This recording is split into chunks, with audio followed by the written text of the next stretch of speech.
إن الحمد لله نحمده ونستعينه من يهده الله فلا مضل له ومن يضلل فلا هادي له وأشهد أن لا إله إلا الله وحده لا شريك له وأشهد أن محمدا عبده ورسوله أما بعد فإن خير الحديث كتاب الله وخير الهدى هدى محمد صلى الله عليه وسلم وشر الأمور محدثاتها وكل محدثة بدعة وكل بدعة ضلالة وكل ضلالة في النار.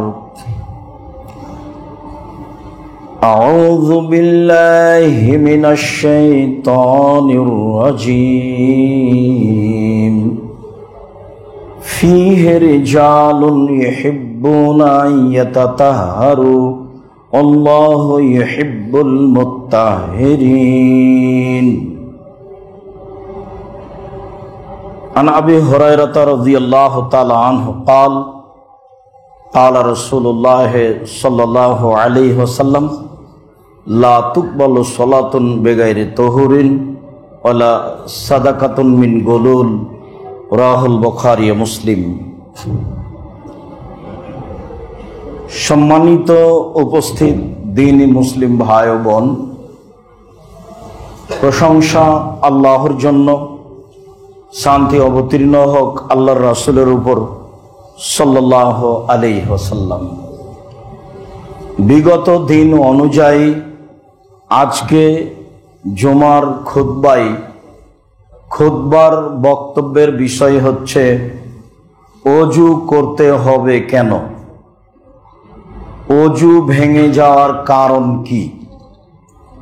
অজু ও অজু ভেঙে যাওয়ার কারণ নিয়ে আমরা এক গুরুত্বপূর্ণ সংক্ষিপ্ত তথ্যবহুল বিবরণের চেষ্টা করব ইনশাআল্লাহুল আজিজ।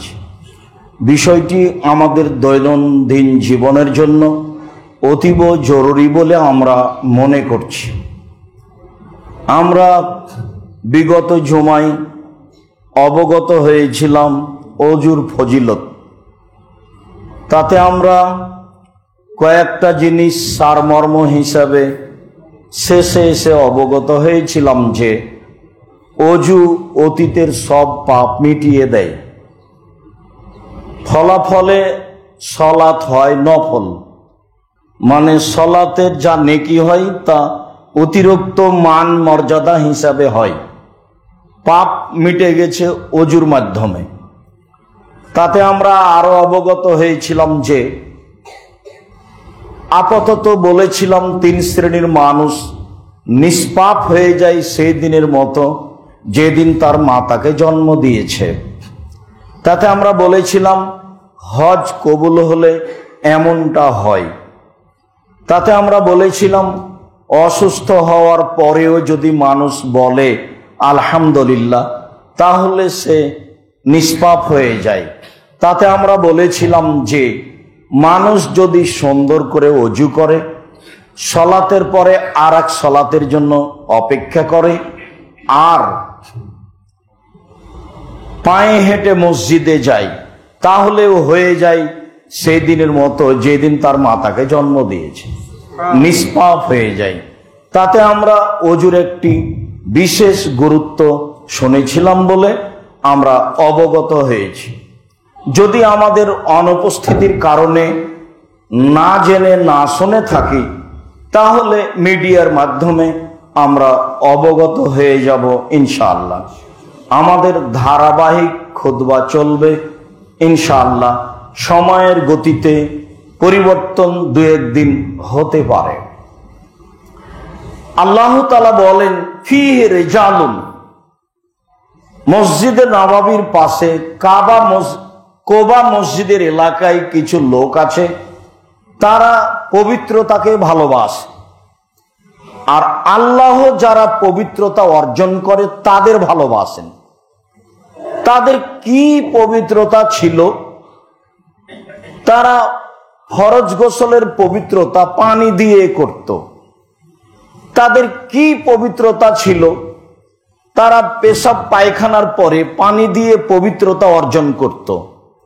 তাদের কি পবিত্রতা ছিল? তারা পানি দিয়ে অজু করে সালাত আদায় করত। আগে ঢেল টিস্যু পেপার পরে পানি, কথা ঠিক নয়। আগের কথাগুলি সহিহ হাদিস দ্বারা প্রমাণিত মর্মে আল্লাহ তাআলা তাদের প্রশংসা করেছেন। যারা এইভাবে পবিত্রতা অর্জন করে তারা প্রশংসার যোগ্য, এ কথাই আল্লাহ তাআলা বলেন। সম্মানিত দ্বীনী ভাই ও বোন, আবু হুরায়রা রাদিয়াল্লাহু তাআলা আনহু বলেন, রাসূল সাল্লাল্লাহু আলাইহি ওয়াসাল্লাম বলেছেন, লা তুকবালু সালাতুন বিগাইরি তাহুরিন, ওযু ছাড়া সালাত কবুল হয় না। ওযু নেই তো সালাত নেই, ওযু আছে তো সালাত আছে। পরের বাক্যে বলা হয়েছে, ওলা তুকবালু সাদাকাতুন বিগাইরি ওলা সুদকাতুন ওলা তুকবালু সাদাকাতুন মিন গলুলিন, আত্মসাৎ করা পয়সা দান হিসাবে কবুল হয় না। আমরা যেদিন আত্মসাতের আলোচনা করব সেদিন বিষয়টি বিস্তারিত বলবো। এছাড়াও আমরা মিডিয়ার মাধ্যমে অল্প কয়েকদিন আগে আত্মসাতের উপরে বিস্তারিত আলোচনা করেছি।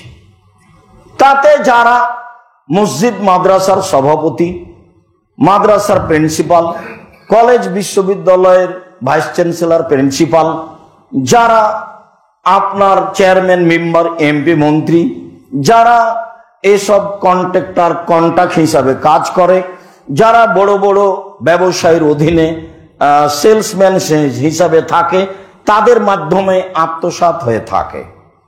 আমরা সেখান থেকে একটি বুখারী মুসলিম থেকে হাদিস পেশ করে আপাতত এই বিষয় থেকে সরে যাই। আদি ইবনে উমাইরা রাদিয়াল্লাহু তাআলা আনহু বলেন, রাসূল সাল্লাল্লাহু আলাইহি ওয়াসাল্লাম বলেছেন, মানিস্তামালনাহু মিনকুম আলা আমালিন, পৃথিবীর মানুষ শুনে রেখো, আমি তোমাদের যাকে কোনো কাজে নিয়োগ দিব, এই কাজ তোমার হাতে দিলাম, ফাকাতামনা মিখিয়াতান ফামা ফাওকাহু, সে যদি সোঁচ সমপরিমাণ, সুই সমপরিমাণ জিনিস আত্মসাৎ করে, বা তার চেয়ে কম বা তার চেয়ে বেশি, ইয়াতি বিহি ইয়াউমাল কিয়ামা, তাহলে সে ফাওয়া গোলুলুন, এটাই হলো আত্মসাৎ, এটাই হলো বিশ্বাসঘাতকতা, এটাই হলো খেয়ানত, এটাই হলো গাদ্দারি। সে বিচারের মাঠে এই সোঁচ সমপরিমাণ জিনিস তার চেয়ে বেশি কম নিয়ে উপস্থিত হবে। এইটা হলো সোঁচ নয়, কম থেকে কম, বেশি থেকে বেশি। যে যেখানে পৃথিবীতে যা আত্মসাৎ করছে, বিশ্বাসঘাতকতা করছে, আমানতের খেয়ানত করছে, সে তা বিচারের মাঠে নিয়ে উপস্থিত হবে বলে রাসূল সাল্লাল্লাহু আলাইহি সাল্লাম ঘোষণা দিয়েছেন। বিষয়টি অতীব জটিল, যা আমরা বিস্তারিত শুনলে অবগত হব। আব্দুল্লাহ ইবনে উমর রাদিয়াল্লাহু তাআলা আনহু বলেন, রাসূল সাল্লাল্লাহু আলাইহি ওয়াসাল্লাম বলেছেন, লা তুকবালু সালাতুন মান আহাদাসা হাত্তা ইয়াতাওয়াদ্দা, যার ওযু ভেঙে গেছে তার সালাত কবুল হবে না যতক্ষণ পর্যন্ত ওযু না করে। ওযু ছাড়া তার সালাত হবে না। সময়ের গতিতে, শরীরের পরিস্থিতিতে ওযুর স্থানে তায়াম্মুম করতে পারে। তায়াম্মুমেরও মর্যাদা কম নয়, তবে পানি পেলে সেটা আর বহাল থাকে না। আলী রাদিয়াল্লাহু তাআলা আনহু বলেন, রাসূল সাল্লাল্লাহু আলাইহি ওয়াসাল্লাম বলেছেন, নিশ্চয়ই ওযু ওই লোকের জন্য যার অজু ভেঙে গেছে, যার অজু নেই তাকে অজু করতেই হবে। তাসলিম, অজু করে আল্লাহু আকবার বললে সবকিছু হারাম হয়ে যায়। খানা পানি, চলাফেরা, কথাবার্তা, যা কিছু পৃথিবীতে আছে মানুষ যা করতে পারে সব হারাম। সালাম ফিরলে বৈধগুলি বৈধ বলে ঘোষণা হয়ে যায়। এটা হলো স্বাভাবিক গতি। সালাত একটি ভিন্ন ধরনের ইবাদত, যার পদ্ধতি ভিন্ন, যার পরিস্থিতি একেবারেই ব্যতিক্রম। যে যত পরিস্থিতি বজায় রেখে সালাত আদায় করবে তার তত বেশি নেকি হবে। চলেন বিষয়টি আরো সুন্দরভাবে অবগত হই। আবু হুরায়রা রাদিয়াল্লাহু তাআলা আনহু বলেন, রাসূল সাল্লাল্লাহু আলাইহি ওয়াসাল্লাম বলেছেন, আত-তাহুরু আস-সালাতু সালাসাতু আফলাসিন, সালাত তিন ভাগে বিভক্ত। এক, আত-তাহুরু সুলুসুন, ওযু হলো তিন ভাগের এক ভাগ। ও রুকু সুলুসুন, রুকু হলো তিন ভাগের এক ভাগ। ও সুজুদু সুলুসুন, সিজদা হলো তিন ভাগের এক ভাগ। মানে দাহাব হাক্কেহা, যে এগুলি ঠিক ঠিক সুন্দর করে আদায় করলো, কবেলাত মিনহু, তাহলে তার সালাত কবুল করা হলো। অকবেলা সায়রা আমালিহি, আরো যত ইবাদত করেছে, হজ, যাকাত, সিয়াম, রোজা, দান, খায়রাত, তাসবিহ, তাহলিল, সব কবুল করা হলো। ওমান রুদ্দাত আলাইহি সালাতুহু, আর যদি এই তিনটে ঠিক মতো না হয়, ফলে যদি তার সালাত প্রত্যাখ্যান করা হয়, রুদ্দা আলাইহি সায়রা আমালিহি, জীবনে যত আমল করেছে সব বাতিল বলে ঘোষণা করা হলো। উল্লেখ্য যে সালাত এমন একটি ইবাদত যার উপরে নির্ভর করে অন্য অন্য ইবাদত। মনে রাখা ভালো যে সালাত এমন একটি ইবাদত যার উপরে নির্ভর করে অন্য অন্য ইবাদত। সালাত আছে তো বাকি ইবাদত আছে, সালাত নেই তো বাকি ইবাদত নেই। সিয়াম, রোজা যতই দামি হোক না কেন, সিয়াম, হজ নির্ভর করে সালাতের উপর। সালাত নেই, ঈমান আছে, কথা মিথ্যে। এগুলো অহেতুক সামাজিক কথা। মনে রাখা ভালো হবে যে সালাত তিন ভাগে বিভক্ত। কথার কথা যে আমি 2 রাকাত সালাত আদায় করব, 300 নেকি পাবো, কথার কথা। তো ওযু ভালো হলো, 100 পেয়ে গেলাম। রুকু ভালো হলো, 100 পেয়ে গেলাম। সিজদা ভালো হলো, 300 পেয়ে গেলাম। যে কোনো এক জায়গা যদি ভুল ত্রুটি থাকে 100 কাটা গেল।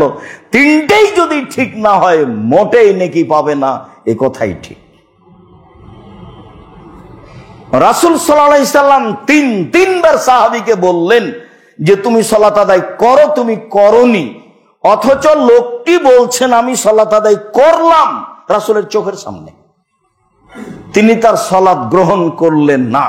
খুব মনে রাখা ভালো হবে, পোশাক দিয়ে, জাকজমকতা কিছু দিয়ে সালাত আদায় করে আল্লাহকে সন্তুষ্ট করা যায় না।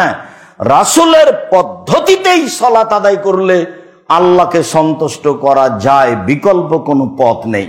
তাতে ওযু হতে হবে সুন্দর, তাতে রুকু হতে হবে সুন্দর মানে ধীর স্থির, তাতে সিজদা হতে হবে সুন্দর মানে ধীর স্থির। অজু ভেঙে যায়, উটের গোশত খেলে অজু ভেঙে যায়, ধারাবাহিক মনে রাখতে হবে। জাবের ইবনে সামুরা রাদিয়াল্লাহু তাআলা আনহু বলেন, ইন্না রাজুলান সাআলা রাসূলুল্লাহ সাল্লাল্লাহু আলাইহি সাল্লাম, একটা লোক আল্লাহ রাসূলকে জিজ্ঞাসা করলো, জিজ্ঞাসাতে বলল, আ নাতাওয়াদ্দাউ মিন লহমিল গানামে, ছাগলের গোশত খেলে অজু করতে হবে কি? কালা ইন তাওয়াদ্দাতা ইন শিতা ফাতাওয়াদ্দা, মন চাইলে করো, ওয়াইন শিতা ফালা তাতাওয়াদ্দা, মন চাইলে করো না। তাহলে অধিকার দেওয়া হলো, ইখতিয়ার। মন চাইলে করো, না চাইলে করো না। তিনি বলেন, আর নাতাউদ্দা মিন লোহমিল এবেলে, উটের গোস্ত খেলে অজু করতে হবে কি? কারা না তাতাওয়াদ্দা মিন লোহমিল এবেলে, উটের গোস্ত খেয়ে অজু করো। কেন অজু করতে হবে এই নিয়ে বিবেচনার প্রয়োজন নেই। বাস যিনি বলেছেন তার কথা মেনে নিতে হবে, এটাই হিসাব। আমি তল্লাশি চালিয়ে কারণ বের করতে পারি আর না পারি। উটের গোস্তে চর্বি বেশি হতেও পারে, নাও হতে পারে, যাহাই বলেছেন তাহাই করিতে হইবে। তার নাম মুহাম্মদ সাল্লাল্লাহু আলাইহি সাল্লামের অনুসরণ। আমি সাক্ষ্য দিচ্ছি আল্লাহ ছাড়া কোনো মাবুদ নেই। আমি সাক্ষ্য দিচ্ছি মোহাম্মদ আল্লাহ রসুল। ভারত, বাংলাদেশ, পাকিস্তানের লোক আমি সাক্ষ্য দিচ্ছি আল্লাহ ছাড়া কোনো মাবুদ নেই, এ কথার অর্থ বুঝে না। আমি সাক্ষ্য দিচ্ছি আল্লাহ ছাড়া কোনো মাবুদ নেই, এর মানে শিরক করা যাবে না। এর মানে এই কথা বলা যাবে না যে তুলসী গাছ তুলে ফেলে এই হয়, ট্রাকের পিছনে স্যান্ডেল বেঁধে দিলে এই হয়। কোন প্রকার আল্লাহ ভরসা ছাড়া যে কোনো কিছুর ওপরে সামান্যতম আগিতাগত নির্ভরশীল হলে সেইটা হবে শিরক। তখন আমি সাক্ষ্য দিচ্ছি আল্লাহ ছাড়া কোনো মাবুদ নেই, এটা কেটে গেছে। আমি সাক্ষ্য দিচ্ছি মোহাম্মদ আল্লাহ রসুল, মানে ইবাদত চলবে না, ইবাদত বাতিল, বন্ধ। একমাত্র রাসূলের নিয়ম ছাড়া পৃথিবীর কোন মানুষ দিয়ে নিয়ম চলবে না। ওমর রাদিয়াল্লাহু তাআলা আনহু এত ভিন্ন ধরনের মানুষ, যে রাস্তা দিয়ে হাঁটতেন সে রাস্তায় শয়তান যেত না। আল্লাহ রাসূল অনেক সময় হাসতেন, ওমর তোমাকে দেখে ওই যে শয়তান পালাচ্ছে, তোমাকে দেখে পালিয়ে যাচ্ছে। একবার বলছেন যে ওমর, সকালে আমি জান্নাতে ঘুরছিলাম স্বপ্নে, তো দেখলাম খুব সুন্দর একটা প্রাসাদ, ভিন্ন ধরনের, পাশে একজন বৃদ্ধা মহিলা ওযু করছে। আমি মোহাম্মদ বললাম, বৃদ্ধা মহিলা বলতে পারো ঘরটি কার? মহিলা বলল ঘরটি উমারের। যেমন উমারের বলেছে তেমন তোমার আত্মমর্যাদা আমার ভিতরে আঘাত করেছে। এত বড় মানুষের ঘরে যাওয়া যাবে না। আমি তোমার ঘরটাই ভিতরে যাওয়ার সাধ হওয়ার পরে ফিরে আসলাম তোমার আত্মমর্যাদাকে রক্ষা করে। এত বড় মানুষের ঘরে ঢুকবো কি করে? এ কথা মুহাম্মদ সাল্লাল্লাহু আলাইহি সাল্লাম বলেন, পৃথিবীর সবচেয়ে দামি মানুষ। আদম থেকে নিয়ে কিয়ামত পর্যন্ত এত সম্মানী মানুষ, এত ভদ্র মানুষ, এত নম্র মানুষ কেউ আসবে না। বিচারের মাঠে তিনি যা বলবেন তাই হবে। আপনি মাথা উঠান, আপনি বলেন কি বলতে চান, যাহাই বলিবেন তাহাই শুনিব। এত বড় সম্মানী মানুষ বলছেন তোমার ঘরটা দেখার আমার সাধ হলো, তোমার আত্মমর্যাদাকে লক্ষ্য করে দেখিনি, ফিরে এসেছি। এই কথা বললে ওমর রাদিয়াল্লাহু তাআলা একবারে হু হু করে কেঁদে উঠলেন। বলেন কি, আপনি আমার আত্মমর্যাদাকে হিসাব করেন? উমারের যদি কোনো কথা হয়, সেটা যদি রাসূলের না হয়, তাহলে এই কথার 5 পয়সা দাম নাই। বুজুর্গানের দিন তো বহু দূরের কথা, ওলামায়ে কেরাম তো বহু দূরের কথা, ভাবাই যায় না। উটের গোশত খেলে ওযু করতে হবে, কথা শেষ। এরপরে আমি বললাম উসাল্লি ফি মারাবেজিল গানামে, ছাগল বাঁধা জায়গায় সালাত আদায় করা যাবে কি? নাম করো। আমি বললাম উসাল্লি ফি মাবারাকি লেভেলে, উট বাঁধার জায়গায় সালাত হবে কি? না। দুটাই প্রাণী বৈধ, গোশত খাওয়া যায়, তার পেশাব পায়খানা অপবিত্র নয়। একাধিক সহিহ হাদিস দ্বারা ঘোষণা করা হয়েছে। তাতে বুখারী মুসলিমের এক হাদিসে বলা হয়েছে, ওরাইনা ওকুল বংশের লোকেরা ইসলাম গ্রহণ করে মদিনায় থাকতে লাগলো। মদিনার আবহাওয়া তাদের অনুকূলে হলো না, পেট বেড়ে গেল, পেট ভুলে গেল। অভিযোগ করলে আল্লাহ নবী বললেন যে তোমরা যেখানে উটের পাল আছে সেখানে যাও, পেশাব খাও, দুধ খাও, ভালো হয়ে যাবে। ওই হাদিস দিয়ে বলা হয়েছে এইটা। অবশ্যই আমি এই কথা বলতে চাইনি যে এক বালতি গরুর পেশাবে কাপড় ভিজিয়ে সালাত আদায় করতে হবে, এটা আমার কোনো আদেশ নয়। আমি একদা রাজশাহী চাঁপাইনবাবগঞ্জ পল্লী এলাকায় বক্তব্য দিচ্ছিলাম। সাধারণত ওইসব এলাকার মহিলারা বাড়ির পিছনে পেশাব করতে বসে, গায়ে পানি ছিটে, তারা তা পরোয়া করে না। মানুষের পেশাব খুব ভয়াবহ। এক যুগে ছিল চামড়া কেটে ফেলতে হবে, আর এখন আছে কাপড় ধুয়ে ফেলতে হবে। এটাই জরুরি আদেশ। পক্ষান্তরে গাভীর পেশাব, উটের পেশাব হারাম বা অপবিত্র কিছু নয়। মূলত এইটা ছিল লক্ষ্য উদ্দেশ্য। কথাটা বলেছি এটাই ঠিক, তবে আমার এটা লক্ষ্য উদ্দেশ্য ছিল না। যারা বলেছে ও বলে বেড়াচ্ছে তারা ভুল বুঝেছে ও ভুল করেছে। যেসব প্রাণী বৈধ তাদের পেশাব পায়খানা হারাম নয় বলে কয়েকটা হাদিস পেশ করা হয়েছে। তার এইটা একটা যে যেখানে ছাগল বাঁধা হয় সেখানে সালাত আদায় করো। ছাগল সাধারণত নরম প্রাণী, তোমার ক্ষতি করবে না। উট বাঁধা জায়গাতে সালাত আদায় করা যায়, তবে উট ভয়াবহ প্রাণী, ক্ষতি করতে পারে, তাই তিনি না করলেন, পেশাবের জন্য নয়। অন্য জায়গাতে তো তিনি পেশাব খাওয়ার জন্য বললেন, দুধ খাওয়ার জন্য বললেন। বুঝতে উলট পালট হলে উল্টা বিবরণ দেওয়ার চেষ্টা করবেন না। বলছিলাম ঘুমালে ওযু নষ্ট হয়ে যায়। আব্দুল্লাহ ইবনে আব্বাস রাদিয়াল্লাহু তাআলা আনহু বলেন, রাসূল সাল্লাল্লাহু আলাইহি ওয়াসাল্লাম বলেছেন, ইন্নাল উযুয়া আলামান নামা মুস্তাজিয়ান, যে ব্যক্তি চিত হয়ে শুয়ে গেল তাকে ওযু করতে হবে। যে ব্যক্তি চিত হয়ে শুয়ে ঘুমিয়ে গেল তাকে ওযু করতে হবে। কেন? ফাইন্নাহু ইয়াজতাজা ইস্তারাখাত মাফাসিলহু, যখন মানুষ চিত হয়ে ঘুমিয়ে যায় তখন শরীরের যেগুলি জোড় আছে সেগুলি সব ঢিল হয়ে যায়। কখন বায়ু আসে তা আঁচ করতে পারে না, যার কারণে চিত হয়ে শুয়ে গেলে ওযু ভেঙে যাবে। এ কথাই ঠিক। মুআবিয়া ইবনে সুফিয়ান রাদিয়াল্লাহু তাআলা আনহু বলেন, রাসূল সাল্লাল্লাহু আলাইহি ওয়াসাল্লাম বলেছেন, ইন্নামাল আইনানে বেকাউসাহে, নিশ্চয় চক্ষু দুটি হচ্ছে মানুষের পিছন রাস্তার বাঁধন। ফাইজা নামাতিল আইনু ইস্তাতলাকাল বেকাও, যখন মানুষ ঘুমিয়ে যায় তখন এই বাঁধন ঢিল হয়ে যায়, দুর্বল হয়ে যায়।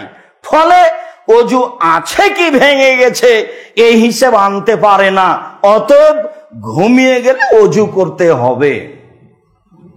আলী রাদিয়াল্লাহু তাআলা আনহু বলেন, রাসূল সাল্লাল্লাহু আলাইহি ওয়াসাল্লাম বলেছেন, বেকাউসাহে আল আইনানে, পিছন রাস্তার বাঁধন হলো দুই চোখ। মান নামা ফালিয়াতাওয়াদ্দা, যে ব্যক্তি ঘুমিয়ে যাবে সে যেন ওযু করে। বুঝলাম এইভাবে শুয়ে গেলে ওযু ভেঙে যাবে, মানে ঘুম থেকে উঠে ওযু করতে হবে। বসে বসে ঘুমাই যদি, তাহলে ওযু ভেঙে যাবে না। আনাস রাদিয়াল্লাহু তাআলা আনহু বলেন, কানা আসহাবু রাসূলিল্লাহ সাল্লাল্লাহু আলাইহি সাল্লাম ইন্তাজিরুনা আল-ইশা ওয়া তাকফিকু রাউসুহুম ওয়া ইসাল্লুনা ওয়া লা ইয়াতাওয়াদ্দাউন, সাহাবীগণ এশার সালাতের অপেক্ষা করতেন মসজিদে বসে বসে। অপেক্ষা করার সময় তন্দ্রায় তাদের মাথাটা ঢুলে পড়ত, তারপরে সালাত আদায় করতেন। তারা ওযু করতেন না, তারপরে তারা সালাত আদায় করতেন, ওযু করতেন না। আনাস রাদিয়াল্লাহু তাআলা আনহু বলেন, কানা আসহাবু রাসূলিল্লাহ সাল্লাল্লাহু আলাইহি ওয়াসাল্লাম ইয়ানামুনা ওয়া ইয়ানতাজিরুনা আল-ইশা, সাহাবীগণ ঘুমাতেন মানে বসে, আর এশার সালাতের অপেক্ষা করতেন। তাতে তাদের মাথা তন্দ্রায় ঢুলে পড়ত, তারপরে তারা সালাত আদায় করতেন, ওযু করতেন না। বোঝা যাচ্ছে যে বসে যদি ঘুম চলে আসে তাহলে শরীরের বাঁধন এখনো মজবুত আছে, মর্মে সে সালাত আদায় করবে, ওযু ভেঙে যায়নি। চিত হয়ে শুয়ে গেলে সব বাঁধনগুলি ঢিল হয়ে যায়, কাজেই সে এখন নিশ্চিত নয় যে অজু আছে কি না, কাজেই তাকে অজু করতে হবে। সম্মানিত মুসলিম ভাই ও বোন, অতীব গুরুত্বপূর্ণ আলোচনা, তা হচ্ছে বায়ু, পেশাব, পায়খানা আসলে হলে অজু ভেঙে যায়। আলী ইবনে তালক রাদিয়াল্লাহু তাআলা আনহু বলেন, রাসূল সাল্লাল্লাহু আলাইহি ওয়াসাল্লাম বলেছেন, মান ফাসা ফালইয়াতাওয়াদ্দা, কারো যদি শব্দবিহীন বায়ু আসে তাহলে সে যেন অজু করে। কারো যদি শব্দবিহীন বায়ু আসে তাহলে সে যেন অজু করে।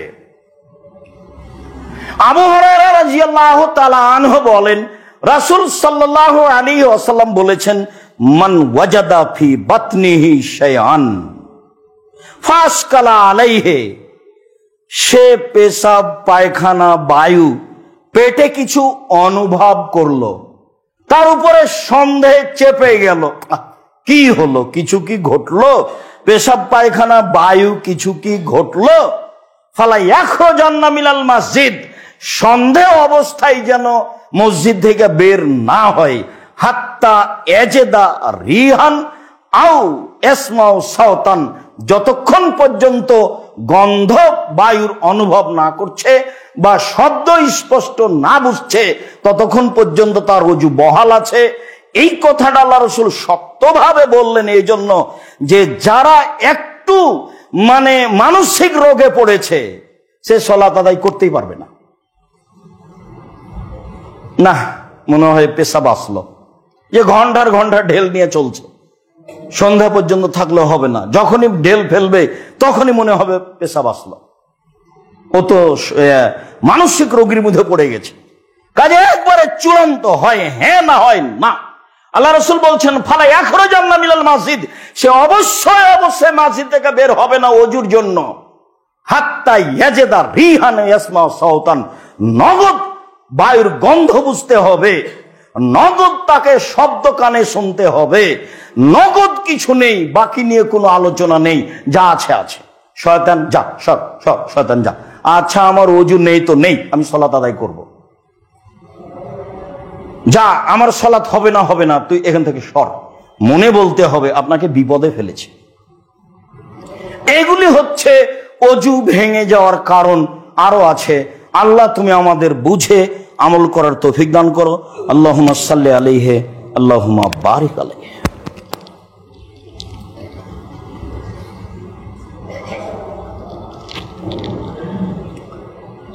আলহামদুলিল্লাহ ওয়াহদা ওয়াসসালাতু ওয়াসসালামু আলা মান লা নাবিয়্যা বাদা।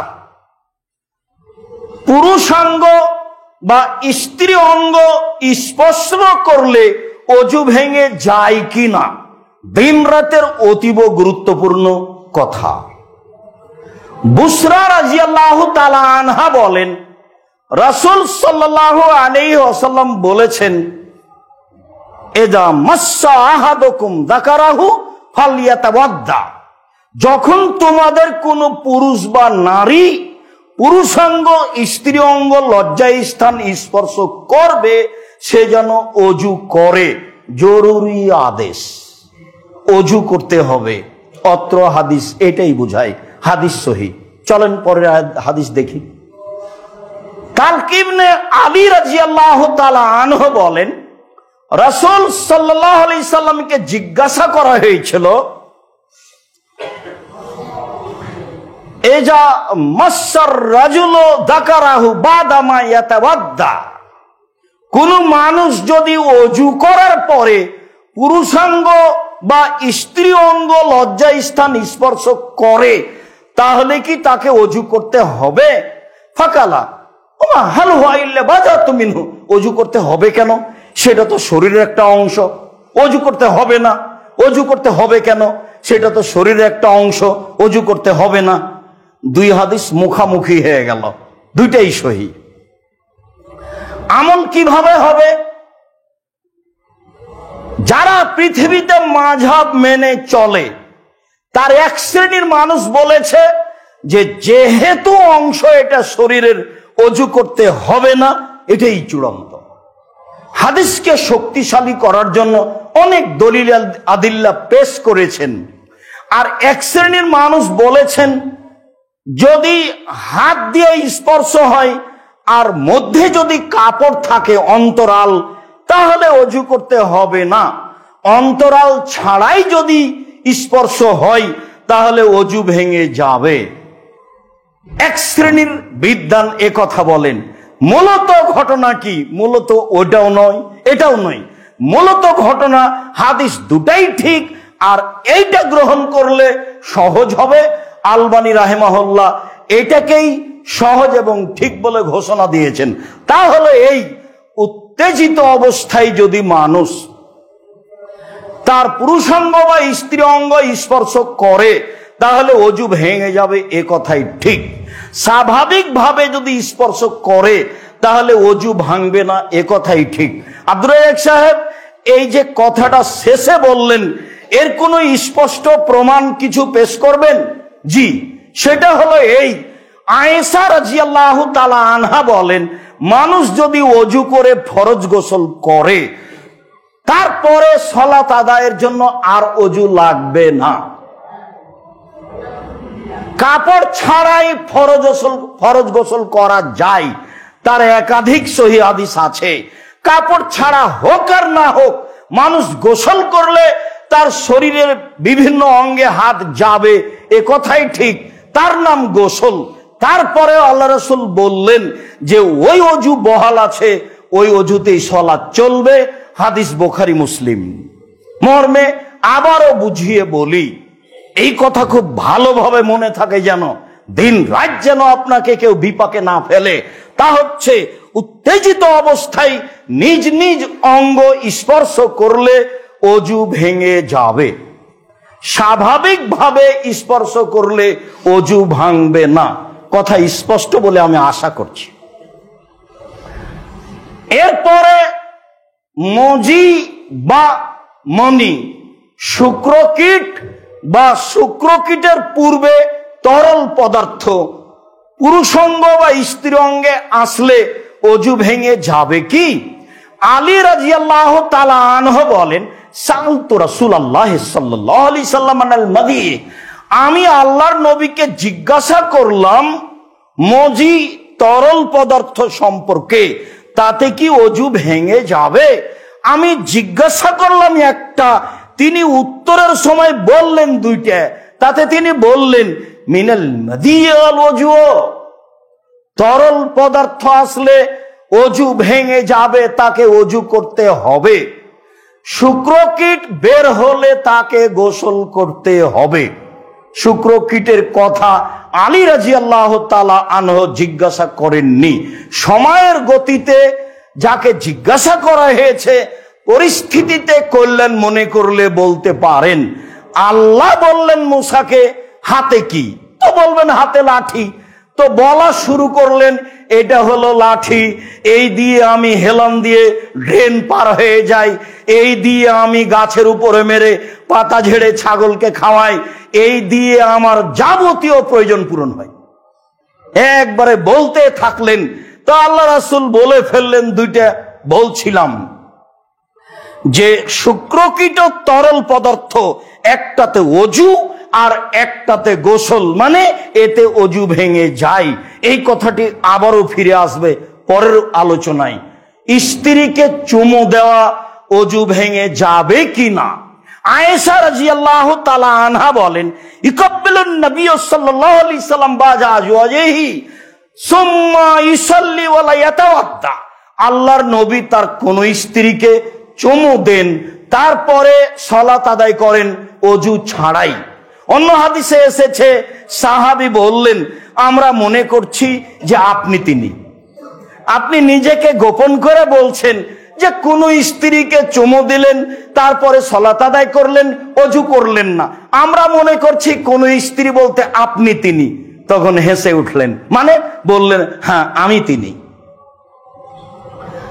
আব্দুল্লাহ ইবনে উমর রাদিয়াল্লাহু তাআলা আনহু বলেন, রাসূল সাল্লাল্লাহু আলাইহি ওয়াসাল্লাম বলেছেন, মান কাব্বালা ইমরাতাহু অজাসা বেয়াদিহি অজাসাহা বেয়াদিহি ফালাইহিল ওযু। কেউ যদি স্ত্রীকে চুমু দেয়, কেউ যদি তাকে হাত দিয়ে স্পর্শ করে, তাহলে তাকে জরুরি ভাবে ওযু করতে হবে। আলোচনা তো মুখামুখি হয়ে গেল আগেরটার মতোই। একটা আল্লাহ রাসূল নিজে কাজ করে ওযু করলেন না, সালাত আদায় করলেন। আবার ঘোষণাতে আসলো যে ওযু তাকে করতেই হবে। তাহলে এরা পূর্বের আলোচনায় ফিরে যায়।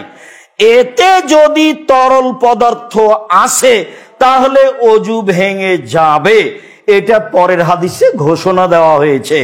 আর এতে যদি ওযু ভেঙে না যায় তাহলে তাকে ওযু করতে হবে না। আশা করছি কথা স্পষ্ট হয়েছে। আবার বলি, মুখামুখি দুই হাদিসে ওযু লাগবে না, আর এক হাদিসে ওযু লাগবে জরুরি। তো তরল পদার্থ মুজি এবং শুক্রকীটের ব্যাপারে মুখামুখি দুইটা আলোচনা এসেছে, দুটাই স্পষ্ট। তার একটা হলো ওযু করতে হবে আর একটা হলো গোসল করতে হবে। তো তরল পদার্থের কারণেই তো ওযু করতে হবে। এখন যদি চুমো দেওয়াতে, স্পর্শ করাতে তরল কিছু এসে থাকে পুরুষ নারীর জন্য, ওযু করতে হবে, ওযু ভেঙে গেছে, নেই তো নেই। বিষয়টি স্পষ্ট হয়েছে বলে আমরা আশা করছি। সম্মানিত মুসল্লি, দিনী ভাই ও বোন, বলছিলাম ওযু। আয়েশা রাদিয়াল্লাহু তাআলা আনহা বলেন, কানান নবী সাল্লাল্লাহু আলাইহি সাল্লাম ইযা তাসালা মিনাল জানাবা বাদা ফাগাসালা ইয়াদাইহি সুম্মা ইয়াতাওয়াদ্দা কামা ইয়াতাওয়াদ্দু লিস-সালাহ। আল্লাহর নবী যখন ফরজ গোসল করতেন তখন প্রথমে দুই হাত ধৌত করতেন, তারপরে ওযু করতেন সালাতের ওযু। ওযু পবিত্রতার গোসলের জন্য সালাতের ওযু করতে হয়। পবিত্রতার গোসলের জন্য, ফরজ গোসলের জন্য পবিত্রতার ওযু করতে হয়। উল্লেখ্য যে ওযুর পূর্বে হাত দুইটি ভালোভাবে ধুয়ে নিতে হয়। করোনার আলোচনায় বিস্তারিত বলা হয়েছে এবং শক্তভাবে বলা হয়েছে, মাঠের এসব পবিত্রতার 5 পয়সা দাম নাই। রাসূলের পদ্ধতিতে পবিত্রতা আসতে হবে। ওযু করার পূর্বে তিনি হাত ধৌত করতে বলছেন। আবার বলছেন ঘুম থেকে উঠে পানিতে হাত ডুবায় না, আগে হাত ভালো করে ধুয়ে নাও, তারপরে পানিতে হাত ডুবাও। আবার বলছেন যে ওযু করার প্রথম কাজ হলো কবজি পর্যন্ত হাত ধুয়ে নেওয়া, তারপরে মুখে পানি দেওয়া। মানে মুখে যে হাতে নিয়ে পানি দিবেন, হাতটাকে মুখে পানি দেওয়ার উপযুক্ত হতে হবে। ওযু দিয়েই পবিত্রতা অর্জন করা যাবে, যা রাসূল সাল্লাল্লাহু আলাইহি ওয়াসাল্লাম বলেছেন পৃথিবীর কোন পদ্ধতি এর কাছে টিকবে না, সবই বাতিল। আর মসজিদে সালাত আদায় 5 জন, মানে সবাই মসজিদে এসে কান্নাকাটি করব বিপদের জন্য। মসজিদে আবার 3 ফুট পর কিসের? এটা চূড়ান্ত সিদ্ধান্ত ভুল। রাসূল সাল্লাল্লাহু আলাইহি সাল্লামের নীতি আদর্শকে না করা হয়েছে। মসজিদে না ভাবি কেন? আজ থেকে নিজে কিয়ামত পর্যন্ত আর কোনদিন মসজিদে হারামে কাবা ঘরে 3 ফুট পর পর দাঁড়াই, পাশে না দাঁড়াই, তবুও তা বৈধ হবে না। 3 ফুট দাঁড়াটা বৈধ করতে হলে মুহাম্মদ সাল্লাল্লাহু আলাইহি সাল্লামকে আবার পৃথিবীতে আসতে হবে, এসে বলতে হবে, পৃথিবীর মানুষ তোমরা এখন 3 ফুট পর পর দাঁড়াও। যেহেতু তিনি কিয়ামত পর্যন্ত আর কোনোদিন আসবেন না, কাজে 3 ফুট পর পর বৈধ হবে না। তার নাম ইবাদত। যা ছিল তাই থাকবে, যা ছিল তাই থাকবে। উর্দু ভাষাতে বলা হয় জো কে তো, যেমন আছে তেমন, ওর কোনো পরিবর্তন মানুষ দিয়ে হবে না। বলছিলাম ওযু। স্ত্রী মিলনের পরে যদি কেউ ঘুমাতে চায় বা খেতে চায় তাহলে তাকে ওযু করতে হবে। আয়েশা রাদিয়াল্লাহু তাআলা আনহা বলেন, কানান নবী সাল্লাল্লাহু আলাইহি সাল্লাম ইযা কানা জুনুবান ফারাদা ইয়াকুলা ইয়াতামা ফালিয়াতাওয়াদ্দা ওযুহু কাসসালাত। আল্লাহর নবী যখন স্ত্রী মিলনের পরে অপবিত্র অবস্থায় ঘুমাতে চাইতেন বা খেতে চাইতেন, তখন তিনি অজু করে নিতেন। অজু ঘুমাতে চাইতেন, গোসল নয়, গোসল পরে ঘুমাতে চাইতেন বা কিছু খেতে চাইতেন, তাহলে অপবিত্র অবস্থায় খাওয়া যায়, রান্না করা যায়, অপবিত্র অবস্থায় সব করা যায়, অজু করে করা ভালো। মানুষ যদি স্ত্রীর মিলনে পুনরায় যেতে চায় তাহলে মধ্যে তাকে অজু করতে হবে। আবু সাইদ খুদরি রাদিয়াল্লাহু তাআলা আনহু বলেন, রাসূল সাল্লাল্লাহু আলাইহি সাল্লাম বলেছেন, এজা আতা আহাদুকুম আহলাহু সুম্মা আরাদা ইয়াউদা ফালইয়াতাওয়াদ্দা মিসলা সালাতে। কেউ যদি স্ত্রী মিলন পুনরায় যেতে চায় তাহলে সে যেন সালাতের অজু করে নেয়। অজু। আবু হুরায়রা রাদিয়াল্লাহু তাআলা আনহু বলেন, রাসূল সাল্লাল্লাহু আলাইহি ওয়াসাল্লাম বলেছেন, মান গাসসালা মাইয়াতান ফালিয়াগতাসিল ওয়া মান হামালাহু ফালিয়াতাওয়াদ্দা। কেউ যদি লাশকে গোসল দেয় সে যেন নিজে গোসল করে, কেউ যদি লাশকে বহন করে কবরস্থানে নিয়ে যায় সে যেন অজু করে। জরুরি নয়, অজু করা ভালো। দুইটাই, তবে গোসল দিলে গোসল করা বেশি ভালো, আর বহন করলে অজু করা সাধারণ। বলছিলাম অজু। কেউ যদি মৃত ব্যক্তিকে গোসল দেয় তাহলে তাকে গোসল করতে হবে। কেউ যদি মৃত ব্যক্তিকে বহন করে তাহলে তার অজু করা ভালো। অজু। রাসূল সাল্লাল্লাহু আলাইহি সাল্লাম বারা ইবনে আযিবকে বলেন, বারা ইবনে আযিব বলেন, একটা লোক আল্লাহ রাসূলকে জিজ্ঞাসা করলো ঘুমানোর ব্যাপারে। তখন আল্লাহ রাসূল বলছেন, ইয়া ফুলানা, এ ব্যক্তি শোনো, এই যে আওয়াইতা ইলা ফিরাশিকা, যখন তুমি তোমার বিছানায় শুইতে যাবে, ফাতাওয়াদ্দা, অজু করে নাও। কাওয়াজুই সালাতে, সালাতের অজুর মতো সুন্দর করে অজু করে নাও। সুম্মাস্তাজি আলা শিক্কিকা লাইমান, তারপরে তুমি ডান কাতে শও। ডান কাতে শুইতে হবে। পা পূর্ব দিকে না পশ্চিম দিকে এই বিবেচনা করাই অপরাধ। পা পূর্ব দিকে না পশ্চিম দিকে না উত্তর দিকে না দক্ষিণ দিকে বিবেচনা করাই অপরাধ। বিবেচনা করাই অপরাধ। কেন আপনি করবেন? এ অধিকার কে দিল আপনাকে? আপনার সুন্নাত হলো ডান কাতে শুইবেন। যখন আপনি লাশ কবরে রাখবেন তখন উত্তর দক্ষিণ, যেদিকে মাথা থাকে, যেদিকে পা থাকে সেদিক থেকে লাশ ঢোকাতে হবে কবরে। যেদিকে পা থাকে সেদিক থেকে ঢোকাতে হবে। ওটা হলো উত্তর দক্ষিণ। সবার ব্যাপারে তিনি বললেন যে অজু করো, সালাতের অজু, তারপর ডান কাতে শুয়ে যাও, তারপরে বলো আল্লাহুম্মা আসলামতু নাফসি ইলাইকা, হে আল্লাহ আমি নিজেকে তোমার কাছে সমর্পণ করলাম। ওয়াজ্জাহাতু ওয়াজহি ইলাইকা, আমি তোমার দিকে চেয়ে রইলাম। ওয়াফাওয়াজতু আমরি ইলাইকা, সব কাজ আপনার কাছে সমর্পণ করলাম। ওয়ালজাতু যাহরি ইলাইকা রাগবাতান রাহাবাতান ইলাইকা, জাহান্নামের ভয়ে জান্নাতের আশায় তোমার কাছে আশ্রয় নিলাম। জাহান্নামের ভয়ে জান্নাতের আশায় তোমার কাছে আশ্রয় নিলাম। লা মালজা ওয়ালা মানজা মিনকা ইল্লা ইলাইকা, আশ্রয়স্থল নেই, আবাসস্থল নেই, কোনো আশ্রয় নেই তোমার আশ্রয় ছাড়া, কোনো আবাসস্থল নেই তোমার আবাসস্থল ছাড়া। শোনো, আমানতু বিকিতাবিকাল্লাযী আনজালতা, যে কোরআন মাজিদ অবতীর্ণ করেছো সেটা মেনে নিলাম। ওয়ানাবিয়াকা আল্লাযী আরসালতা, যাকে নবী হিসাবে পাঠিয়েছো তাকেও মেনে নিলাম। এই যে মেনে নিলাম, সবকিছু তোমার কাছে সমর্পণ করলাম। অজু করে ডান কাতে শুয়ে এই দোয়া পড়তে হবে। যুবকেরা 24 ঘন্টার মধ্যে এই দোয়া মুখস্থ করতে হবে। মুরব্বী ভাইজান 7 দিন সময় থাকলো, জিজ্ঞাসা করব অনুকূলে সময় হলে। রাসূল সাল্লাল্লাহু আলাইহি সাল্লাম নিয়মিত এই দোয়া পড়ে শুইতেন। অজু, ঘুমানোর পূর্বে অজু। রাসূল সাল্লাল্লাহু আলাইহি ওয়াসাল্লাম বলেন, তাওয়াজ্জাউ মিম্মা মাসাতিন নার, আগুন দিয়ে রান্না করা জিনিস খেয়ে অজু করো। অত্র হাদিস রহিত হয়েছে। রান্না করা জিনিস, আগুনে রান্না করা জিনিস খেয়ে অজু করতে হবে, এই কথা যদি কেউ বলে তাহলে তার বুঝতে ভুল হয়েছে। এই হাদিস রহিত হয়েছে, অজু করতে হবে না।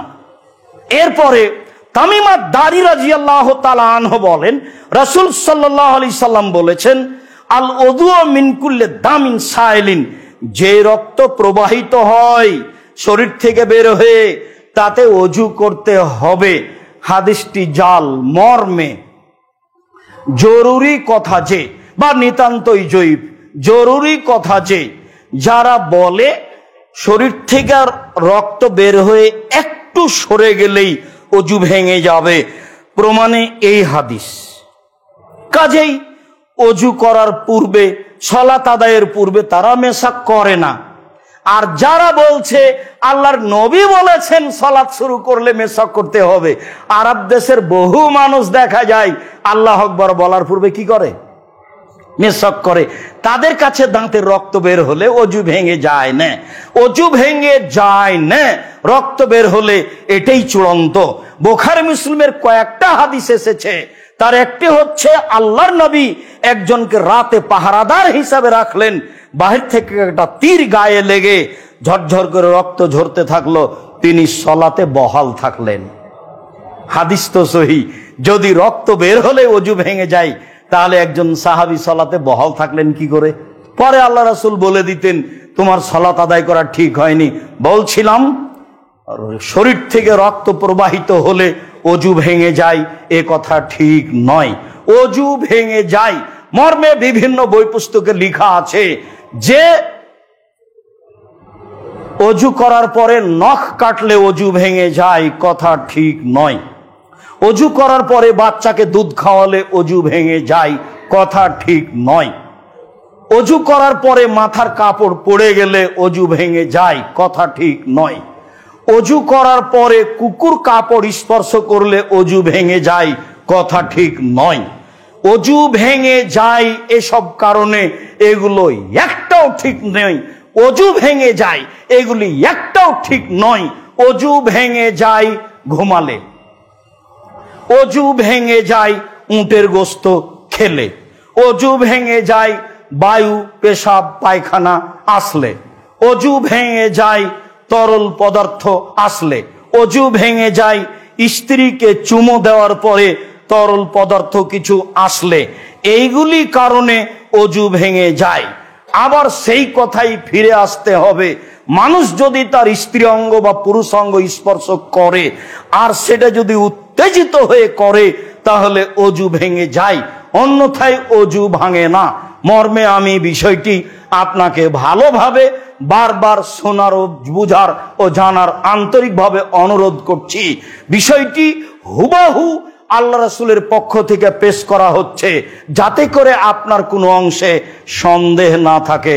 সম্মানিত দিনী ভাই ও বোন, যারা আপনারা এখানে সালাত আদায়ের জন্য উপস্থিত হয়েছেন, তাদের সাথে আমি আব্দুর রাজ্জাক বিন ইউসুফ আপনার খুব কাছের মানুষ হয়ে প্রথম কথা বলি, তা হচ্ছে প্রতি জুমায় আসবেন, দিনী ভাই বোন, আত্মীয় স্বজন, বন্ধু বান্ধব, খালা ফুফু, বোন, স্ত্রী, তাদের সাথে নিয়ে আসার চেষ্টা করবেন।